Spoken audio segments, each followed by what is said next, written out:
আগে চেক করো, তারপরে বিশ্বাস করবা, ঠিক কিনা? তাহলে এখন থেকে একটা কিছু শুনলে বিশ্বাস করবেন। একজন এসে বলল, ভাইজান আপনার মেয়েরা দেখলাম আরেক ছেলের সাথে বাজারে ঘোরাফেরা করে, ওই রমনার বটমূলে দেখলাম আপনার মেয়ে আরেক ছেলের নিয়ে ফষ্টি নষ্টি করে, লোকের কথা বিশ্বাস করে বাসায় যে মেয়ের চুলের মধ্যে ধরে মাইর, আইজো মার কাইলো মাইর, এরকম হইতে পারে না?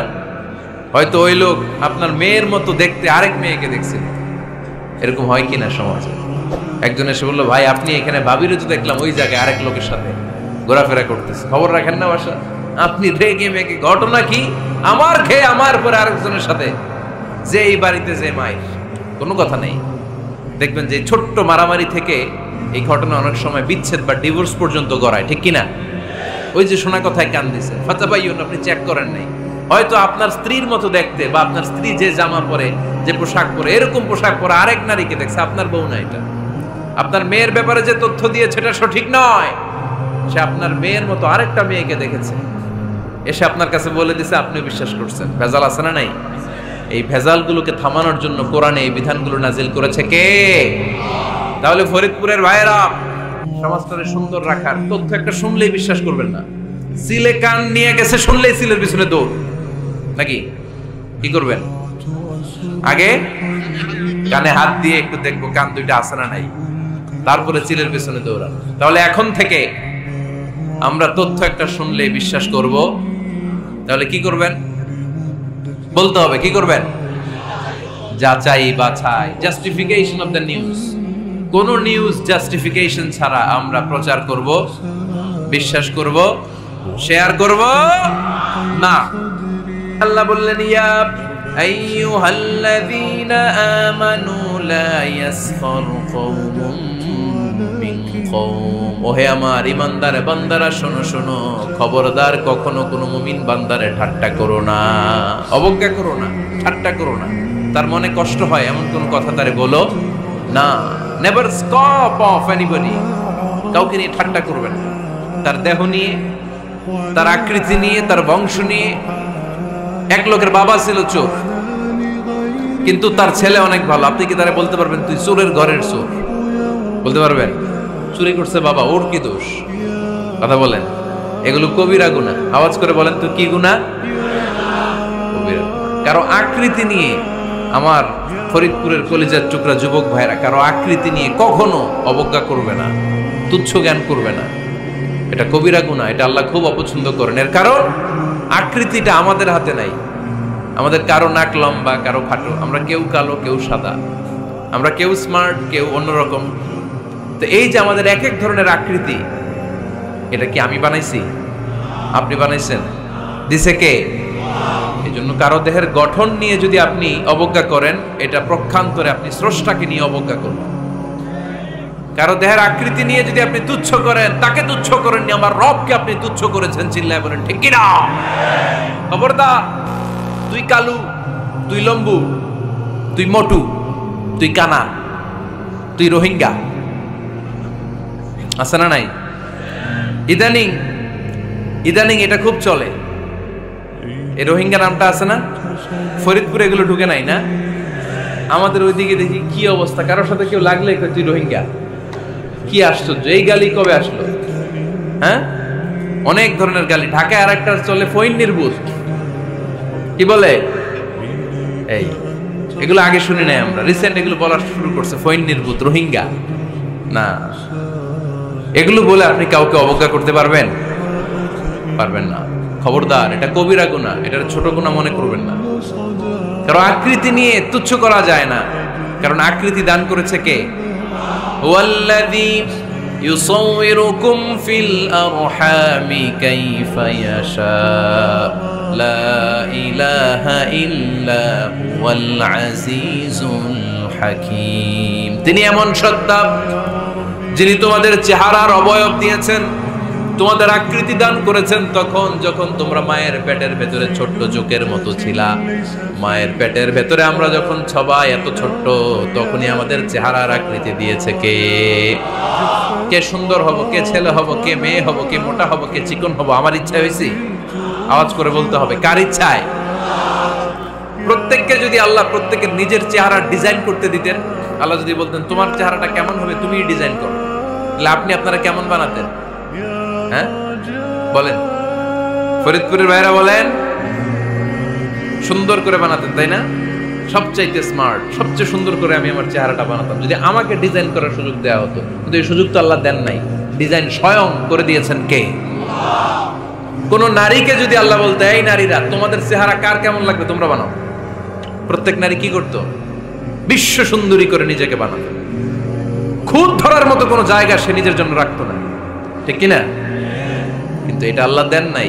এই আকৃতিটা আমাদেরকে সরাসরি দান করেছেন কে?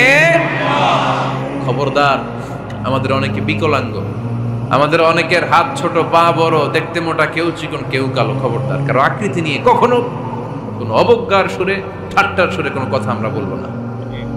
রাজি আছেন? সবাই রাজি আছেন?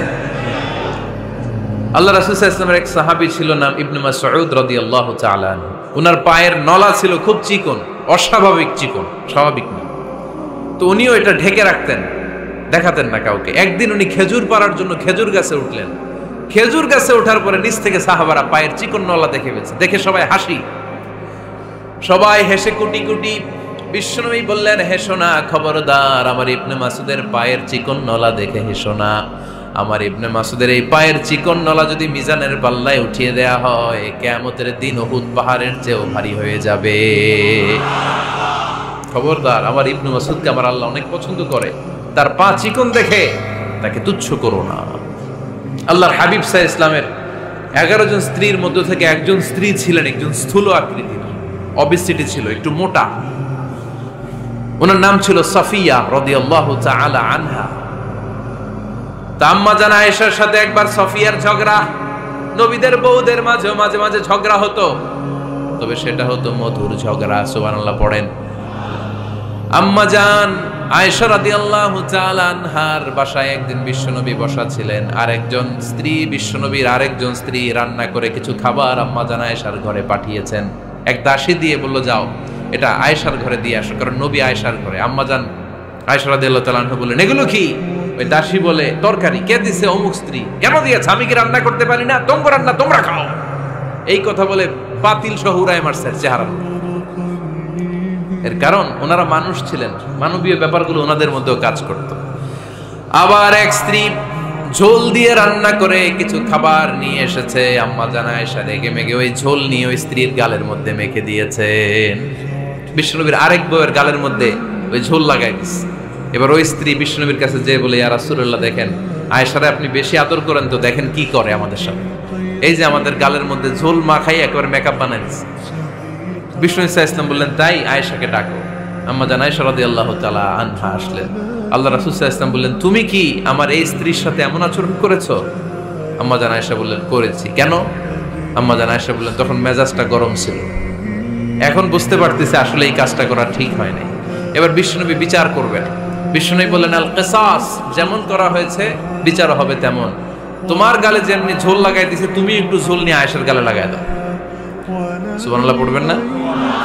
ওই স্ত্রীও কিছু ঝোল নিয়ে আম্মা জান আয়েশার গালে লাগাই দিল। এখন দুইজনে হাসতেছে, বিশ্বনবীও হাসলেন, আরশের উপর থেকে খুশি হয়ে গেলেন। কে? তো স্ত্রীদের মধ্যে মাঝে মাঝে এটা ঘটতো। সাফিয়া রাদিয়াল্লাহু তাআলা আনহা ছিলেন একটু মোটা।